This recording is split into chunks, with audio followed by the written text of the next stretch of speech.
l'URATS est une abréviation d'un centre qui s'appelle le Laboratoire universitaire de recherche en activité physique et sportive pour le développement social et la santé. On le dénomme justement l'URATS. Il est attaché à l'Institut d'éducation physique et des sports de l'Université du Burundi.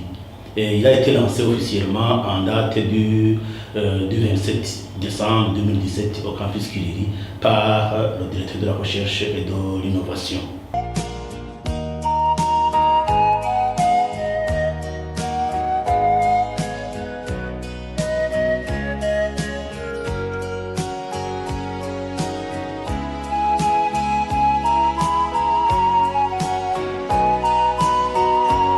D'abord, statutairement, selon nos statuts, les membres sont de 3 catégories.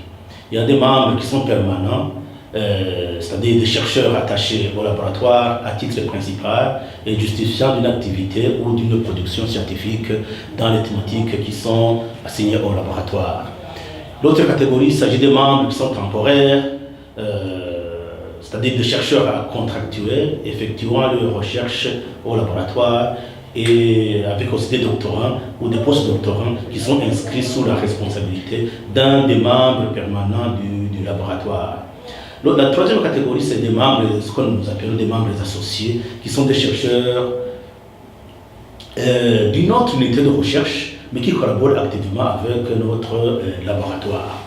On peut aussi associer d'autres personnalités extérieures dont la qualité scientifique est reconnue par la direction de notre laboratoire. Aujourd'hui, il n'y en a pas beaucoup, mais quand même c'est largement suffisant pour un laboratoire comme le nôtre. Pour le moment, nous avons 7 chercheurs ayant un titre de doctorat. Nous avons un maître assistant qui est en formation doctorale qui va terminer d'ici 2 ans. Nous avons un assistant qui est en formation de master qui termine aussi d'ici 1 année ou 2 ans, je ne sais plus. Nous avons 3 maîtres assistants de formation et 5 maîtres assistants de grade avec 2 assistants qui viennent d'être recrutés il n'y a pas 3 ans.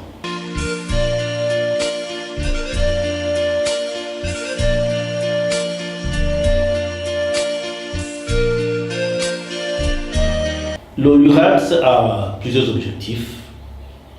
D'abord, dans le cadre de notre recherche à l'université, étant un laboratoire de recherche, le premier objectif est de promouvoir la recherche en sciences des activités physiques et sportives pour le développement social et la santé.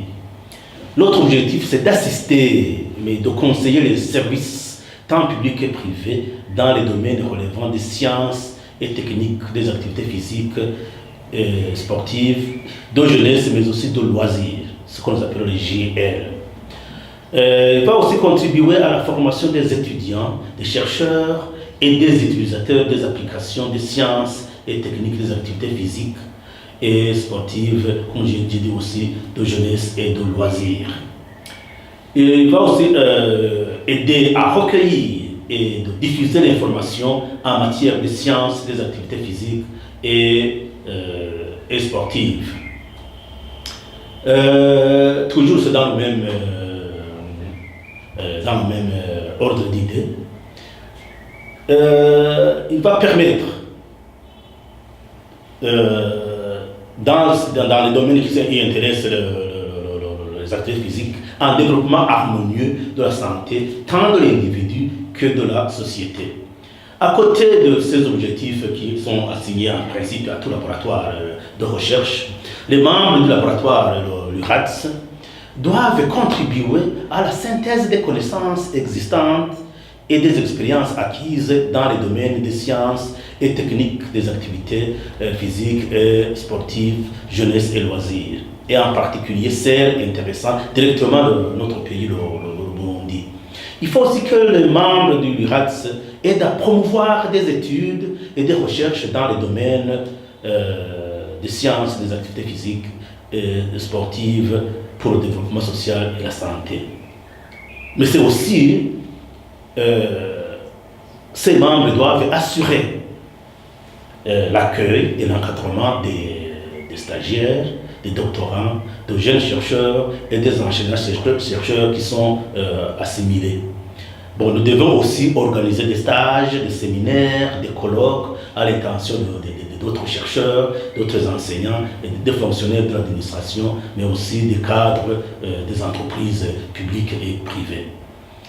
Il faut aussi réaliser des projets de recherche avec des experts au niveau national, parce que justement nous sommes considérés comme étant des experts, détenant une expertise en matière d'éducation physique et sportive, donc au niveau national, donc nous devons organiser justement et produire des projets en la matière.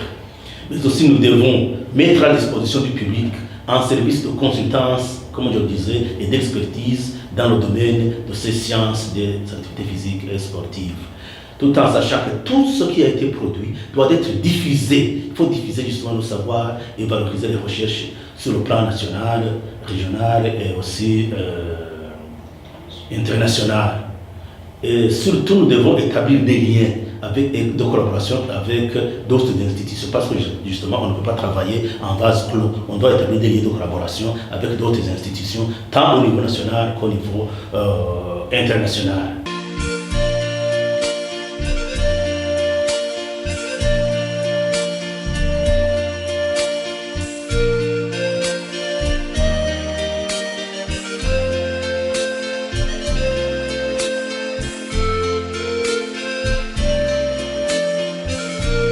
Dans le champ d'action de l'URADS, nous avons deux grands axes de recherche. Le premier axe est relatif aux sciences de la vie et de la santé, et le deuxième axe est relatif aux sciences de l'homme et de la société. Sur le plan sciences de la vie et de la santé, nous avons quelques grandes thématiques de recherche, entre autres les activités physiques et sportives et les maladies chroniques non transmissibles, la diététique du sportif, la physiologie de l'exercice, l'entraînement sportif, etc. Et sur le plan sciences de l'homme et de la société, les thématiques principales, c'est la technique du corps, l'anthropologie du sport, la sociologie du sport, ainsi que le mouvement olympique sur le plan national, mais aussi sur le plan international. Jusqu'à aujourd'hui, nous avons au niveau de l'URADS, les membres de l'URADS mis ensemble, nous avons une soixantaine de publications produites par uniquement les membres de l'URADS. Et ces publications sont de trois ordres. Il y a des ouvrages qui sont entiers, produits individuellement ou en équipe. Il y a des articles scientifiques qui ont été publiés dans des revues internationales, soit individuellement ou en équipe. Donc, nous avons aussi organisé des sorties scientifiques de communication, soit pendant la semaine de l'université ou soit pendant d'autres activités d'ouverture de notre URADS. Et pendant la semaine de l'université, il y a plusieurs communications qui ont été produites, notamment l'impact de la pratique sur la santé cardiovasculaire, l'épaisse et l'enseignement de l'énergie, l'influence de l'expertise sportive sur l'interaction musculo-tendine, le sport et les objectifs du développement durable, la biomécanique de la réception d'un saut en hauteur, mais aussi il y a une communication sur l'impact de l'abus de l'alcool sur la performance sportive, mais aussi une communication sur le stretching. Ici on peut parler des étirements, le stretching et la performance sportive. Là c'était lors de la semaine de l'université. Mais le jour de l'ouverture, quand on a procédé à l'ouverture solennelle de notre URADS, en présence du directeur de la recherche, comme je le disais, lui qui a procédé à l'ouverture solennelle de l'URADS, il y a eu plusieurs communications, notamment sur la problématique des APS et l'intégration sociale, sur les activités physiques et sportives et l'éducation inclusive, sur une question qu'on s'est posée sur le sport comme étant facteur de socialisation et ou d'exclusion. On a parlé aussi de l'inclusion sociale par le sport, une expérience qui a été produite par un amateur de football, mais aussi on a vu ensemble les perspectives pour une coopération interuniversitaire dans le domaine du sport et de l'intégration sociale. Comme perspective d'avenir, comme tout centre, il faut qu'on aille de l'avant. Nous devons faire en sorte que le laboratoire soit un laboratoire effectivement et réellement fonctionnel sur le plan national et international. Comme je le disais, nous devons faire en sorte que notre laboratoire collabore avec les autres laboratoires et avec les autres centres de recherche. Comme je le disais, on ne devrait pas travailler en vase clos en tant que centre de recherche. Nous devons nous ouvrir au monde extérieur et produire des activités qui sont au service du développement dans notre pays. Et pour le moment, nous avons déjà deux grands projets. D'ailleurs, ces deux projets que nous avons présentés ont été les fonds pour le démarrage de ces projets sont nécessaires, sont déjà disponibles, le financement est déjà là. Le premier projet, c'est l'exercice physique, outil de contrôle de l'obésité infantile. L'étude sera réalisée auprès des jeunes de 10 à 18 ans dans les écoles secondaires d'ici au Burundi. Le projet, comme je le disais, le financement est déjà disponible, donc ça, on pourra démarrer d'un mois à l'autre. L'autre projet qui a été accepté et qui va démarrer aussi d'un jour à l'autre, c'est le projet entre l'URATS en collaboration avec le CURSA. Le CURSA, c'est un laboratoire de la faculté de médecine qui s'appelle Impact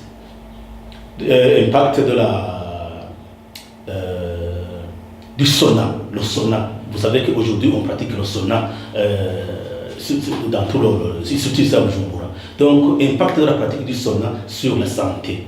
Cette étude sera justement centrée sur les effets du phénomène de déshydratation et de la réhydratation abusive sur le fonctionnement rénal.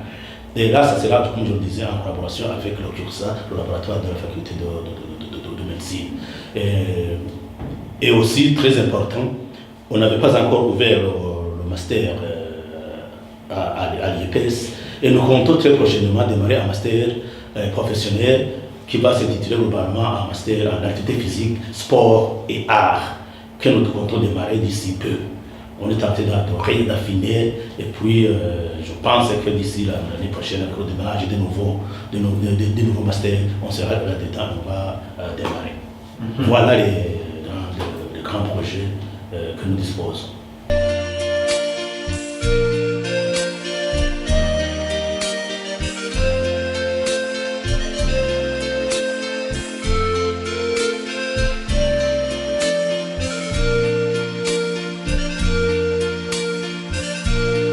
Naturellement, parce que justement, comme je le disais, le laboratoire fait partie des autres laboratoires d'ici à l'Université du Burundi.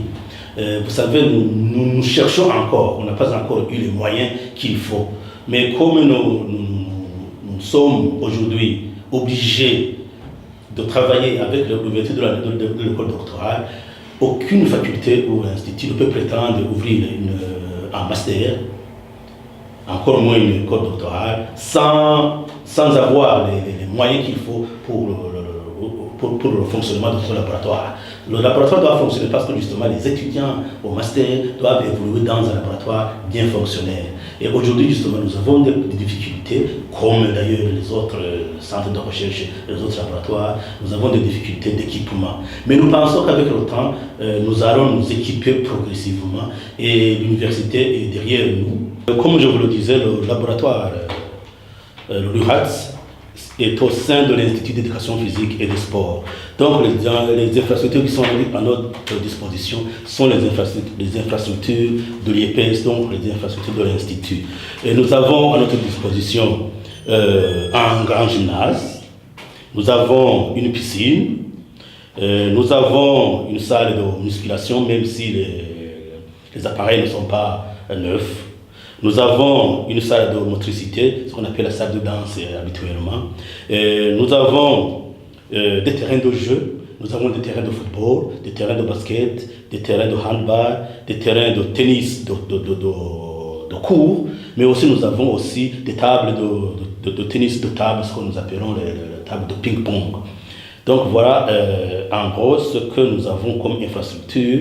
Et aussi nous avons une petite salle qui sert de bureau, mais qui n'est pas encore équipée. Et comme je vous disais, c'est parmi les défis. Nous comptons équiper cette salle d'un ordinateur avec tout ce qu'il faut pour occuper un bureau.